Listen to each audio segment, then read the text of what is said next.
आप देख रहे हैं देश लाइव, देश की आवाज। नमस्कार दोस्तों, स्वागत है आपका देश लाइव में और आपके साथ मैं हूं आशिमा त्यागी। दोस्तों, आज का मुद्दा है अकबर क्रूर लेकिन सहिष्णु, औरंगजेब कट्टर। एनसीईआरटी की किताब में मुगल काल की नई समीक्षा की गई है और कक्षा 8 के सिलेबस में इसे शामिल किया गया है। अब ऐसे में आज इसी मुद्दे पर हम चर्चा करेंगे, बात करेंगे और समझेंगे कि आखिर ये नया एडिशन क्यों किया गया है और इसके मायने क्या हैं और इसका क्या प्रभाव हम सब पर पड़ेगा। लेकिन उससे पहले आप लोगों से गुजारिश है हमेशा की तरह कि इंसाफ की आवाज को बुलंद करने के लिए और सच्ची पत्रकारिता के लिए हमारा सहयोग करें। साथ ही डिस्क्रिप्शन में दिए गए लिंक को ओपन कर ज्वाइन बटन दबाकर आप हमसे सीधा जुड़ सकते हैं, यानी संवाद कर सकते हैं। तो चलिए दोस्तों, आज के मुद्दे पर आगे बढ़ते हैं, चर्चा को आगे बढ़ाते हैं। एनसीईआरटी की नई किताब ने कहीं ना कहीं एक बार फिर भारत में इतिहास के पढ़ाए जाने तरीके को कहीं ना कहीं जो बहस है उस हवा को छेड़ दिया है।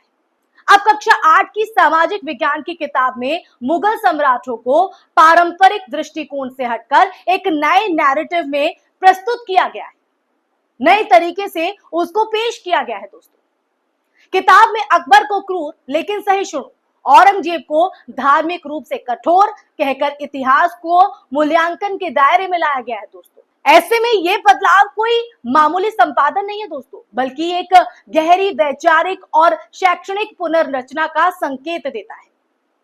अगर इस नए विमर्श को देखा जाए, इस नए विमर्श के पीछे राष्ट्रीय शिक्षा नीति 2020 और नई पाठ्य चर्चा रूपरेखा 2023 है, जिसका यही दावा है कि छात्रों को तथ्यों के आधार पर तटस्थता से इतिहास पढ़ाया जाएगा, ना कि महिमा मंडन या हीनता बोध के साथ। ये इसके पीछे तर्क दिया गया है, ये तथ्य रखे गए हैं। अब ऐसे में ये किताब exploring social and political structure के नाम से सामने आई है, यानी जो कवर पेज है वो भी बदल दिया गया है, जो आप अपनी स्क्रीन पर देख रहे हैं, जो इतिहास को एक सामाजिक राजनीतिक परिप्रेक्ष्य से देखने का दावा करती है। दोस्तों, इस पुस्तक में यानी इस किताब में ऐतिहासिक घटनाओं को नैतिक दोष के बजाय प्रशासनिक विश्लेषण के जरिए देखने की कोशिश की गई है, लेकिन ये कोशिश पूरी तरह से सफल होती नहीं दिखती। दोस्तों, क्यों? क्योंकि किताब कहती है कि मुगल शासकों ने अपने शासन को, जी हां, मुगल शासकों ने अपने शासन को मजबूत करने के लिए कई बार हिंसात्मक रणनीतियां अपनाई। बाबर की तरफ से दुश्मनों की खोपड़ियों की मीनारें बनवाना इसका उदाहरण है। वहीं अकबर जैसे शासक, आप समझ रहे हैं, अकबर जैसे शासक जो अब तक महान के रूप में प्रस्तुत किए जाते थे, उन्हें भी एक जटिल व्यक्ति के रूप में दर्शाया गया है इस नए एडिशन के माध्यम से, जिन्होंने एक तरफ चित्तौड़ में नरसंहार करवाया तो दूसरी तरफ धार्मिक सहिष्णुता की नीतियों को भी अपनाया। इस नए एडिशन के हिसाब से अकबर की जो भूमिका है वो इस तरह से दिखाई गई। दोस्तों, अगर अकबर के शासन की बात करें तो किताब में चित्तौड़गढ़ की घेराबंदी और उसके बाद के जनसंहार का जो वर्णन है वो यहाँ पर किया गया है, जिसमें करीब 30,000 लोग, जी हाँ, 30,000 लोगों को मौत के घाट उतार दिया गया था। लेकिन साथ ही ये भी बताया गया है कि अकबर ने जिजिया कर हटाया, राजपूतों से वैवाहिक और राजनीतिक संबंध बनाए। ये भी अकबर की जो शासनकाल रहा है उसमें हुआ है, और दीन इलाही जैसी समरसतावादी धार्मिक अवधारणाएं पेश की है। इस तरह अकबर को क्रूर लेकिन सहिष्णु कहा गया है, एक ऐसा विरोधाभासी शब्द, जी हाँ, ऐसा शब्द जो भारतीय इतिहास के विमर्श में शायद पहली बार शामिल किया गया। ये शब्द न सिर्फ इतिहासकारों के लिए चुनौती है, बल्कि शिक्षकों और छात्रों के लिए भी सोचने का विषय बन गया है। क्यों? ये सवाल अहम हो जाता है। औरंगजेब पर आते हैं। औरंगजेब के बारे में किताब क्या कहती है? वो धार्मिक रूप से कठोर थे।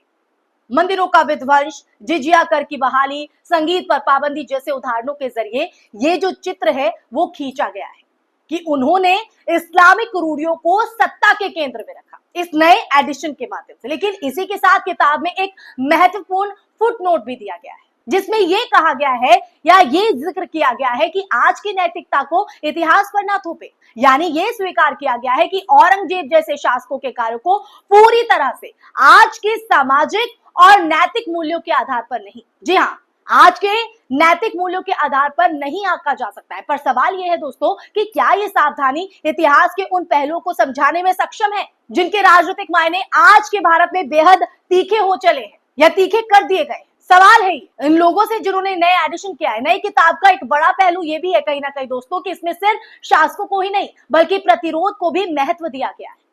इसमें छत्रपति शिवाजी, रानी दुर्गावती, महाराणा प्रताप, जाटों, भीलों, गोंडों और सिखों के संबंधों को जगह दी गई है। देखिए प्रतिरोध को किस तरह से जस्टिफाई किया गया। ये एक सकारात्मक पहलू है क्योंकि लंबे समय तक इन स्थानीय और क्षेत्रीय नायकों को या तो नजरअंदाज किया गया या फिर बहुत ही सीमित संदर्भों में प्रस्तुत किया गया। अब इन्हें स्वदेशी प्रतिरोध के रूप में दर्शाया जा रहा है, लेकिन साथ ही ये भी देखा जा रहा है कि इन प्रतिरोधों को एक खास विचारधारा के तहत, जी हाँ, एक खास सोच के तहत स्थापित किया जा रहा है, जिससे कहीं ना कहीं दोस्तों ये डर पैदा होता है कि कहीं ये इतिहास का पुनर्लेखन ना होकर पुनर्रचना ना बन जाए।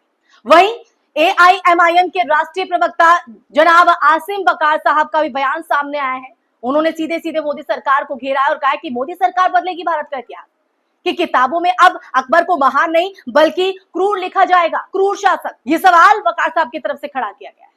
अब सवाल उनकी तरफ से ये भी है और देश लाइव का भी कहीं ना कहीं सवाल है कि क्या अब इतिहास की किताबों में अकबर के कारिंदों और सेनापतियों को भी गद्दार लिखा जाएगा? क्या ये पढ़ाया जाएगा छात्रों को?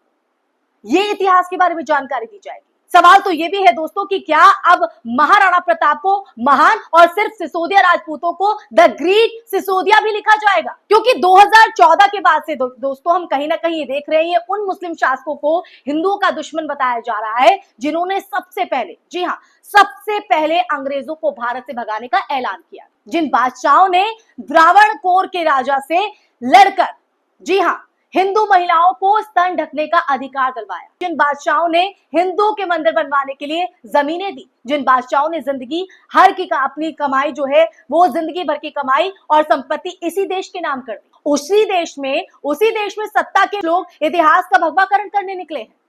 कौन है, किसने ये अधिकार दिया है कि आप इतिहास को भी तोड़ मरोड़ कर पेश करें और आने वाली पीढ़ी को बरगलाएं? इतिहासकारों में भी कहीं ना कहीं इस बात बदलाव को लेकर मतभेद है दोस्तों।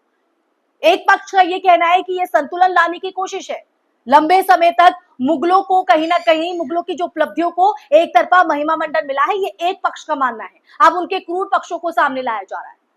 वहीं अगर दूसरे पक्ष की बात करें तो दूसरा पक्ष ये कहता है दोस्तों कि ये बदलाव वैचारिक रूप से प्रेरित है, एक विचारधारा के तहत हो रहा है, जहां मुस्लिम शासकों की छवि को विरोधी, बाहरी और क्रूर बताया जा रहा है, जबकि हिंदू प्रतिरोधकों को वीर, रक्षक और संस्कृति के संरक्षक के रूप में स्थापित किया जा रहा है, या ये कहे कि पेश किया जा रहा है। ऐसे में दोस्तों ये जो परिभाषाएं हैं न सिर्फ ऐतिहासिक रूप से भ्रामक है बल्कि वर्तमान भारत के सामाजिक ताने बाने को भी कहीं ना कहीं खतरनाक ढंग से प्रभावित कर सकती है। ये बहुत ही विचारणीय मुद्दा है, इसलिए आज हम इस पर चर्चा कर रहे हैं। इस बहस का सबसे चिंताजनक पक्ष पता है क्या दोस्तों?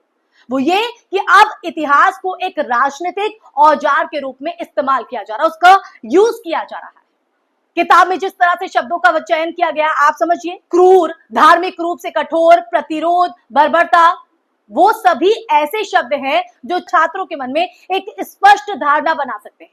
अगर ये धारणा वैचारिक रूप से पूर्व निर्धारित हो तो वो छात्र के सोचने, समझने और विश्लेषण करने की क्षमता को पूरी तरह से प्रभावित करेगी दोस्तों।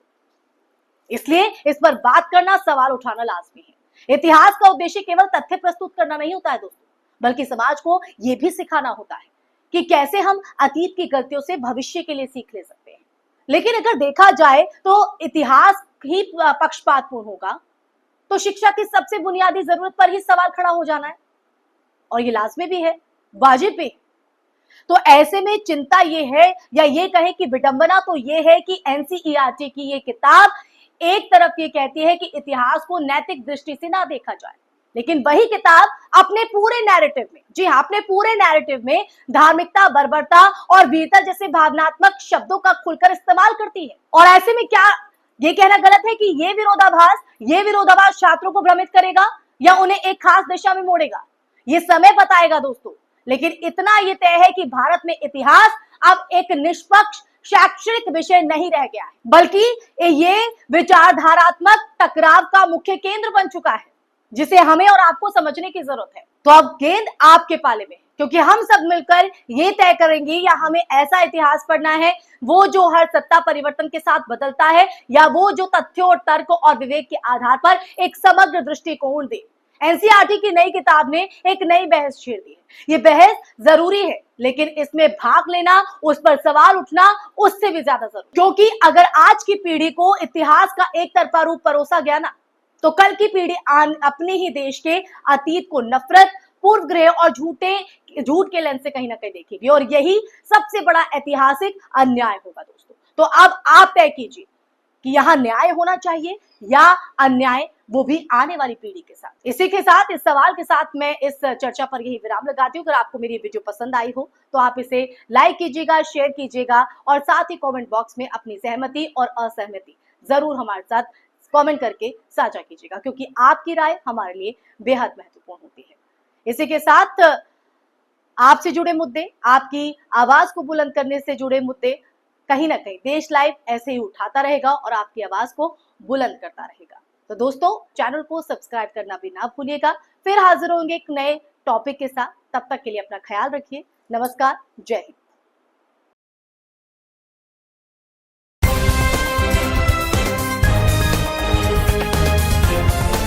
देश और दुनिया की तमाम छोटी और बड़ी खबरों के लिए हमारे चैनल को सब्सक्राइब करना न भूलें और बेल का बटन जरूर दबाएं।